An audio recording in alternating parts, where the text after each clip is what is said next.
Hello बच्चों, नमस्कार। कैसे हैं आप सभी लोग। क्लास 12th के सभी बच्चे इस वीडियो को ध्यान से देखेंगे क्योंकि ये जो मॉडल पेपर है यूपी एमएसपी के द्वारा जारी किया हुआ मॉडल पेपर है, तो सभी बच्चों का सॉल्व करना ज़रूरी है। और इसी तरह से आपके बोर्ड एग्जाम 2023 में क्वेश्चन पूछे जाएंगे, तो सभी लोग इस वीडियो को ध्यान से देखेंगे। सारा क्वेश्चन आप लोगों को कराएंगे और लगातार आप लोगों को वीडियो दिया जाएगा। सारे model papers, previous year paper, सारे क्वेश्चन आपको कराए जाएंगे। सारे चैप्टर, सिलेबस सभी कंप्लीट कराए जाएंगे। लेकिन अगर अभी तक आपने चैनल को सब्सक्राइब नहीं किया है तो चैनल को सब्सक्राइब कर लीजिए और बेल आइकन दबाना बिल्कुल ना भूलें ताकि आपको हर एक नोटिफिकेशन मिल जाए।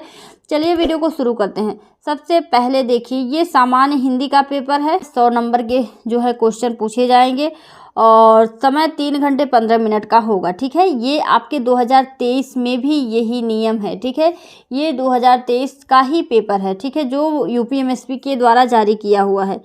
और देखिए, इसमें शिक्षा का उद्देश्य, पहला क्वेश्चन है शिक्षा का उद्देश्य निबंध के लेखक हैं। तो शिक्षा का उद्देश्य निबंध के लेखक जो है संपूर्णानंद हैं।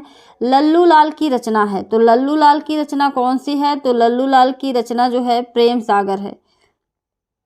पर्दा कहानी के लेखक हैं, पर्दा कहानी के लेखक यशपाल है। आवारा मसीहा के रचनाकार हैं, तो आवारा मसीहा के रचनाकार विष्णु प्रभाकर हैं। अगला क्वेश्चन देखिए, बाणभट्ट की आत्मकथा, तो बाणभट्ट की आत्मकथा हजारी प्रसाद द्विवेदी की है। कामायनी किस युग की रचना है? तो कामायनी जो है, कामायनी छायावादी युग की रचना है। अगला क्वेश्चन देखिए, निम्नलिखित कवियों में से कौन प्रगतिवादी युग का कवि है? तो निम्नलिखित कवियों में से कौन प्रगतिवादी युग का कवि है? तो रामधारी सिंह दिनकर जो है प्रगतिवादी युग के कवि है। तार सप्तक का प्रकाशन वर्ष है, तो 1943 जो है तार सप्तक का प्रकाशन वर्ष है। अगला क्वेश्चन देखिए, द्विवेदी युग की रचना नहीं है, तो द्विवेदी युग की रचना कौन सी नहीं है? कामायनी, कामायनी द्विवेदी युग की नहीं बल्कि छायावादी युग की रचना है। अगला क्वेश्चन देखिए, निम्नलिखित में से कौन से कृत महाकाव्य नहीं है? तो जो है यहाँ पर मामा जो है वह महाकाव्य नहीं है। अगला क्वेश्चन देखिए, दिए गए गद्यांश पर आधारित निम्नलिखित प्रश्नों का उत्तर दीजिए। यहाँ पर गद्यांश दिए हुए हैं। यहाँ पर 5 क्वेश्चन के आंसर आप लोगों को इस गद्यांश को पढ़कर देना है। ठीक है, धरती माता की कोख में जो अमूल्य निधियाँ भरी हैं जिनके कारण वह वसुंधरा कहलाती हैं, ये कौन सा चैप्टर है? तो राष्ट्र का स्वरूप है। कौन सा है? राष्ट्र का स्वरूप। ठीक है, ये राष्ट्र का स्वरूप से है। इसके लेखक कौन है? वासुदेव शरण अग्रवाल। ठीक है, चलिए इतना आपका हो गया। और जो पहला क्वेश्चन यहाँ पर पूछा गया है वह संदर्भ ही पूछा गया है, जिसमें आपका चैप्टर और लेखक दोनों लगेगा। उसके बाद धरती वसुंधरा क्यों कहलाती है, बस आपको आंसर इसी में मिलेगा। ठीक है, धरती माता के कोख में अमूल्य निधियाँ भरी पड़ी हैं इसीलिए वह वसुंधरा कहलाती हैं। ठीक है, सारे आंसर आपको इसी में मिलेंगे। ठीक है, 5 क्वेश्चन जो यहाँ पर दिए हुए हैं सारे आंसर उसी में मिलेंगे। अगला मान लीजिए कोई वो आपने नहीं पढ़ा है, आपने राष्ट्र का स्वरूप नहीं पढ़ा है, तो अशोक का फूल आपने पढ़ा है तो उसको करिए। ठीक है, यहाँ पर अशोक का फूल चैप्टर का नाम है अशोक का फूल। ठीक है, और लेखक है हजारी प्रसाद द्विवेदी।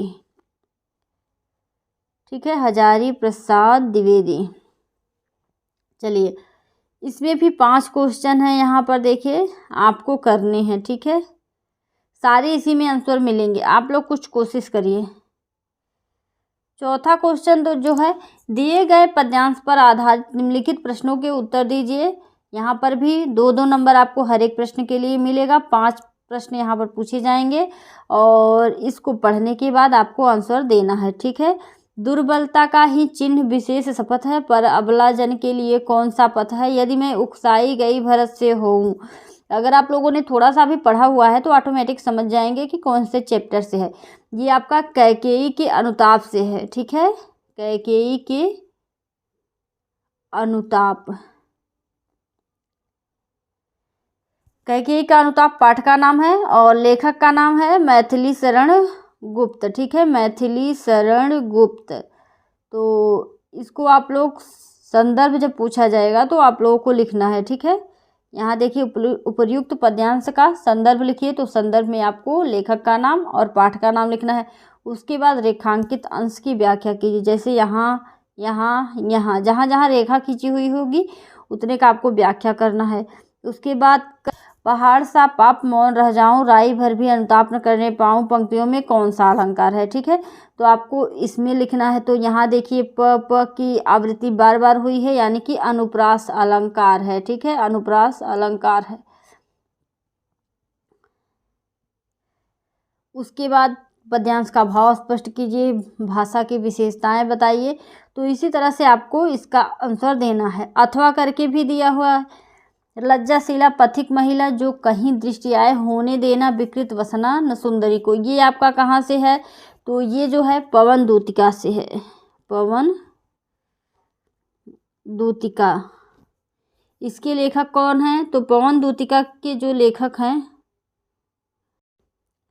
चलिए पवन दूतिका के लेखक कौन है, कमेंट करके आप लोग बताइए कि पवन दूतिका के लेखक कौन है। जितना ज़्यादा कमेंट आएगा उतना समझूंगी कि आप लोग पढ़ रहे हो। ठीक है, तो सभी लोग, जितने लोग वीडियो को देखोगे सभी लोग बताओगे कि पवन दूतिका के लेखक कौन है।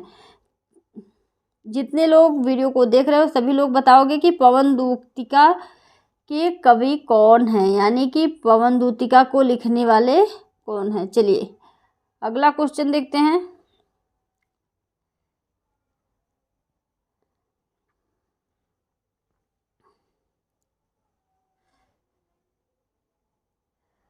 अगला क्वेश्चन यहाँ पर देखिए, निम्नलिखित में से किसी एक का साहित्यिक परिचय देते हुए उनकी रचना का उल्लेख कीजिए। देखिए आपको साहित्यिक परिचय देना है, जीवन परिचय नहीं देना है। ठीक है, साहित्यिक परिचय देना है और उनकी रचना का उल्लेख, जितना भी रचना आपको याद रहेगा 5, 10, 2, 1, ठीक है, सभी को लिखना है। यहाँ पर लेखक दिए हुए हैं, देखिए जो भी आपको आता रहेगा उसको आप लिखिएगा। इम्पोर्टेंट जीवन परिचय मैं आपको बता दूंगी, उसको आप लोग करिएगा।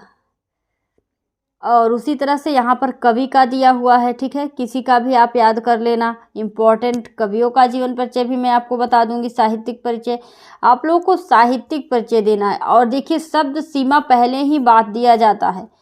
जो आप लोग बहुत लिखते हो 2 पेज 1 पेज, वो नहीं करना है, सिर्फ 80 शब्द में। ठीक है, 80 शब्दों में आप लोगों को साहित्यिक परिचय उनका दे देना है। अगला जो है कहानी है, बहादुर अथवा पंचलाइट कहानी के उद्देश्य पर प्रकाश डालिए, वह भी मैं आपको बता दूंगी। ठीक है, आप लोग इसको सॉल्व करिए।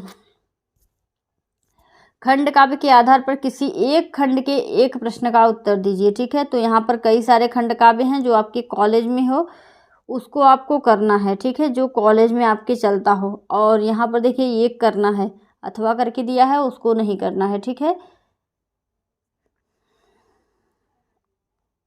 उसके बाद 8वां क्वेश्चन जो है यह आपके अनिवार्य संस्कृत से है। दिए गए संस्कृत गद्यांशों में से किसी एक का ससंदर्भ हिंदी में अनुवाद कीजिए। तो आपको संदर्भ लिखना है। संदर्भ में क्या लिखना है, कौन से पाठ से है? तो यह महामना मालवीय से है। कहाँ से है? महामना मालवीय। ठीक है, आपको इसको लिखना है और इसका अनुवाद करना है। अगला देखिए अथवा करके हंस राजा तदैव परिसम मध्य आपन, यह आपका कहाँ से है? जातक कथा से। ठीक है, जातक कथा। ठीक है, इसको आप लोगों को करना है। उसके बाद देखिए नमे रोचते भद्र व उलूकस्या विवेचनम, ये आपका कहाँ से दिया हुआ है? ये पद्यांश जो है, यानी कि ये श्लोक जो है आपका जातक कथा से, उलूकस्य जो उलूक जातकम है वहाँ से दिया हुआ है। जातक कथा के उलूक जातकम से, उलूक जातकम। ठीक है, चलिए परिच्छे कार्य हतारम प्रत्यक्षे प्रियवादिनीम वर्जये तादृशम मित्रम विषकुंभम पयोमुजम, इसको आप कमेंट करके बताइएगा कि कौन से चैप्टर से है। ठीक है, अगला देखिए मुहावरों में से किसी एक का अर्थ लिखकर वाक्य में प्रयोग कीजिए। जैसे तलवार की धार पर चलना। ठीक है, टका सा जवाब देना, दाल में काला होना, नमक मिर्च लगाना। ठीक है, ये आपको क्या करना है, एक मुहावरा, ठीक है, एक ही का 4 ठो दिया हुआ है, किसी एक का अर्थ लिखकर वाक्य में प्रयोग करना है, तो आपको बताना है। ठीक है, निम्नलिखित शब्दों में से शब्दों के संधि विच्छेद के सही विकल्प का चयन कीजिए। जैसे तथापि का संधि विच्छेद है, ठीक है, तथा धन अपि होता है। अगला परमेश्वर का, 12th में देखिए कोई भी चेंजिंग नहीं हुई है, सिर्फ जो चेंज हुआ है 10th में ही हुआ है। परमेश्वर का परम धन ईश्वर होगा, जहाँ पर आपको मिले परम धन ईश्वर वहाँ पर आप टिक कर दीजिए। ठीक है, परम धन ईश्वर। गायकः का गय धन अकह होगा, जहाँ पर आपको गय धन अकह मिले वहाँ पर सही करिए। ठीक है, गय धन अकह। चलिए, आपको विभक्ति भी समझ लेना है, आपको मैं बता दूंगी, समझा दूंगी, उसको आप सही टिक करिएगा। ठीक है, आपका सिर्फ आत्मन और नामन 2 ही विभक्ति आपके सिलेबस में दी हुई है, वही उतना पूछा जाएगा। ठीक है, उसके बाद निम्नलिखित शब्द युग्मों का सही अर्थ चयन करके लिखिए। तो शब्द युग्म दे दिए जाएंगे, उसका आपको लिखना होगा। ठीक है, जैसे बसन और बेसन का वस्त्र और आदत होगा। ठीक है, अम्बुज और अम्बुद का अर्थ कमल होता है, अम्बुद का बादल। तो जहाँ पर कमल और बादल मिले वही आप टिक करेंगे। ठीक है, अगला जो है शब्द में, निम्नलिखित शब्दों में से किसी एक शब्द के 2 अर्थ लिखिए। ठीक है, जैसे अंबर का, आकाश, नभ, जो भी आपको लगे उसको लिख दीजिएगा। एक ही का करना है, जैसे आपने अंबर का कर दिया तो ये तीनों आपको नहीं करना है। ठीक है, और इसमें क्या करना है, निम्नलिखित वाक्यांशों के लिए एक शब्द का चयन करके लिखिए जो आँखों के सामने हो। ठीक है, जो आँखों के सामने हो। अब एक शब्द में इतना बड़ा शब्द हो गया कि जो आँखों के सामने हो, उसको क्या कहते हैं, तो प्रत्यक्ष कहते हैं कि मैंने उसको प्रत्यक्ष देखा, यानी अपने आँखों के सामने से देखा। ठीक है, अगला क्वेश्चन देखिए, जानने की इच्छा रखने वाले को क्या कहते हैं, जिज्ञासु। ठीक है, जो जानने की इच्छा रखता है, किसी चीज़ को जानने के लायक रहता है, उसको जिज्ञासु कहते हैं। निम्नलिखित में से किन्हीं 2 वाक्यों को शुद्ध करके लिखिए। तुम तो कुर्सी पर बैठे हो, यहाँ पर हो होगा। ठीक है, हो। ठीक है, इसी तरह से आपको 2 वाक्य को शुद्ध करके लिखना है। जैसे दूसरा देखिए, इस सरोवर में अनेकों कमल खिले हैं, तो ऐसे भी लिख सकते हैं कि इस सरोवर में अनेक कमल खिले हुए हैं। ठीक है, ऐसे करके आपको सही चीज़ करना है। अगला क्वेश्चन, वीर रस अथवा हास्य रस का स्थायी भाव के साथ उदाहरण अथवा परिभाषा लिखिए। ठीक है, ये तीनों आपको करना है, आपको रस, छंद, अलंकार तीनों करना है। ठीक है, अगला जो है, बैंक में खाता खोलने के लिए प्रबंधक को प्रार्थना पत्र अथवा ये देखिए शहर में फैली संक्रामक बीमारियों की तरफ जिलाधिकारी का ध्यान आकर्षित करने के लिए आवेदन पत्र।